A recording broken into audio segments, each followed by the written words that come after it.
Okay. Why you choose this website? To sir, napili kong website. Napili ko 'tong website kasi medyo pangit yung navigations niya tsaka medyo kulay siya. And medyo magulo yung interface niya. Walang maayos na images. Medyo magulo.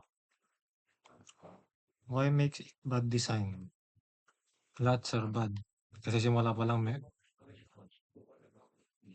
yung design niya hindi tawag dito.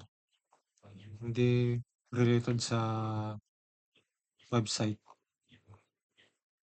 To sir, mga ganito.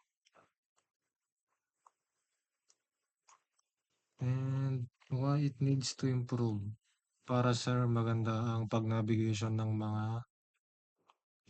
mga motors or cars sir. Parang ganito sir. Malinis.